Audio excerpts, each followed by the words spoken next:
Losing Jason David Frank last year was truly tragic, and it led me to rethink a few things, including the video I did on him and the character of Tommy Oliver some years ago, because while I still stand by some of the general stances in that video, certain parts of it have been proven to be incorrect since, and you just can't get past the fact that it's a hard watch now, considering the man that I discuss in that video ended up being taken from his family in one of the worst ways imaginable. And so because of that, when I decided to make a new effort at making videos this year and make it a more regular thing, I knew one of the few things I really had to do was redo that video and make it just about the character as sort of a make good, so that I could feel comfortable unlisting the original and just having this be the representative of my opinion. I might still keep it up for like patrons or something like that if people really want to see it, because I have a Patreon, and if people are going to give me money, I am certainly going to be more inclined to acquiesce to their requests. But for the most part, I don't think that video should be viewable for the general public anymore. And so here I am doing this one as sort of a make good, because for those of you who aren't aware, I'm not exactly the biggest fan of Tommy Oliver, the character, because I don't think people actually like Tommy Oliver. I think they like the idea of the character of the Green Ranger, this gimmick that came out of nowhere and completely wiped the floor with all the other Rangers, and then almost destroyed them before deciding to join them and eventually working his way up to leader status. But that's completely ignoring the reality of the situation, which was that the writers didn't even know that there was going to be another Ranger until they got to that point in the stock footage, and then they hastily changed their plans and created an introduction storyline of a 5-parter that really should have been a 3-parter, because good God, does it drag in the middle? And if you don't believe me,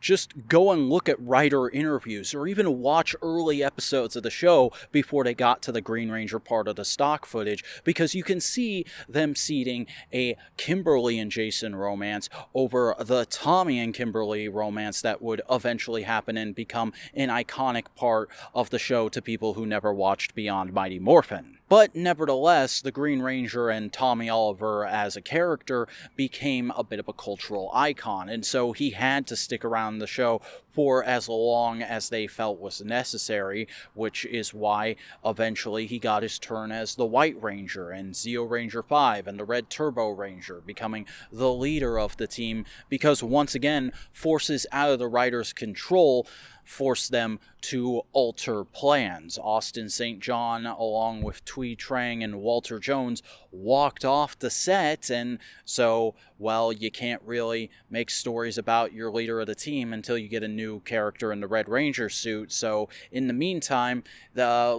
we were in production for the introduction of the White Ranger, so he's also the leader now, and Jason's just fine with that, because we only have stock footage of Austin St. John saying, "This is great to use." And don't get me wrong, it's not like there weren't good points with Tommy's character throughout this period. I really enjoy the episodes Rita's Pita and King for a Day, but there's also a lot of cringe during this time as well, like the entire Long Lost Brother storyline, which is only nice for the fact that it got Jason David Frank's brother on the show. But of course, eventually a shakeup was needed, and Jason David Frank, along with the rest of the cast except for another actor I'd rather not talk about today, ended up leaving the show for a time, and then he came back years and years later for Power Rangers Dino Thunder, which is where I actually think Tommy becomes a real interesting character, because they took a character who up until that point had only been a manufactured threat for the team and a vague, archetypical Red Ranger leader type, and turned him on his head a little bit by making him the mentor with a mysterious past that longtime fans actually know about, and for newcomers at the time like myself, just made him as cool as I imagine he probably was to 90s kids. And they didn't even stop there, because later on in the season, a Sixth Ranger type for that cast gets introduced, who's basically an updated version of the Green Ranger idea, but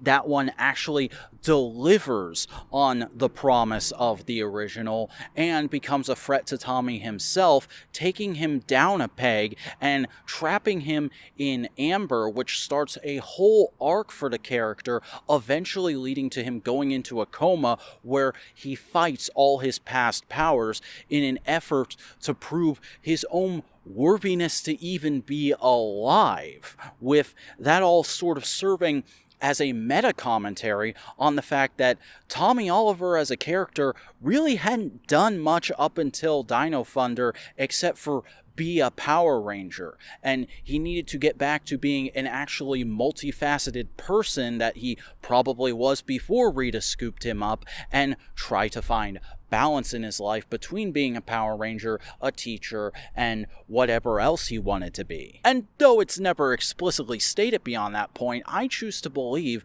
that that whole experience was the impetus for Tommy sort of trying to find joy in being a teacher again, and eventually restarting his old fling with Kat, because by the time we see them on screen together in Ninja Steel, there's a lot of implying based on their body language that they are back together in order to,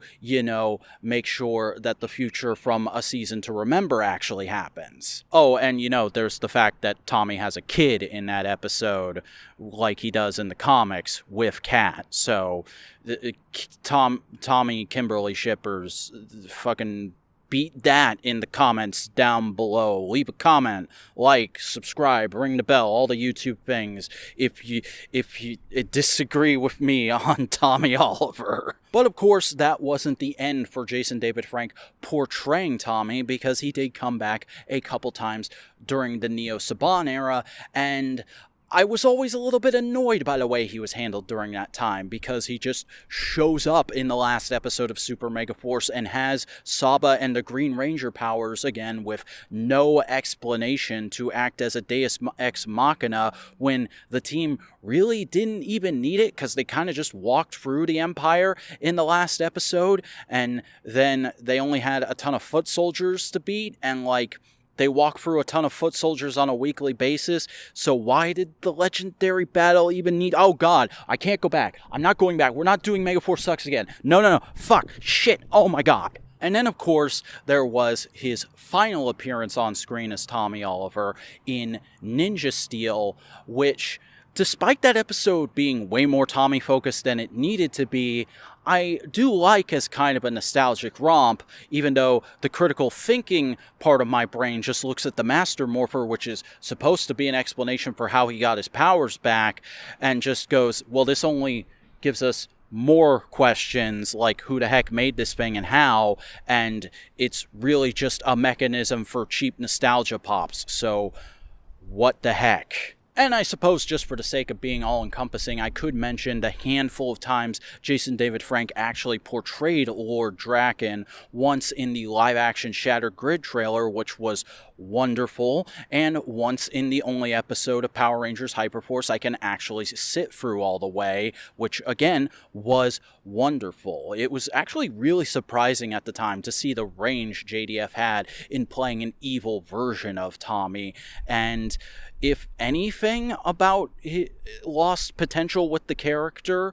I would say it's right there. I would have loved to see him play Lord Draken in live action in an actual full Power Rangers episode, but I also don't know how you would engineer that without it just making cheap backpedaling into, again, an easy nostalgia pop. And with all that said,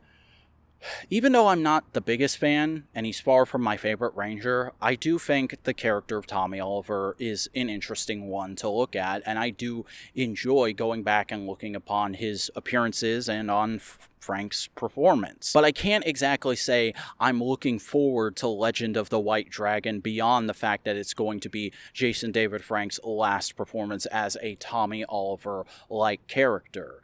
I'm going to check it out because I feel like I have to, given that it's his last performance,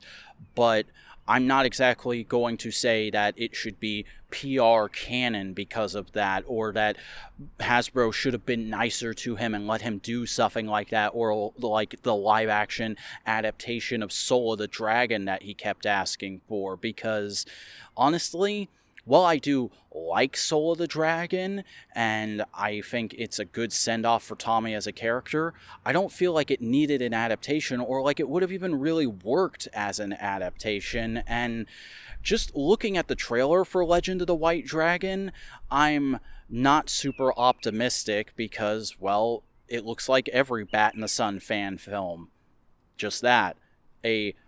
fan film with moderately good production value and moderately okay acting. So, I don't know.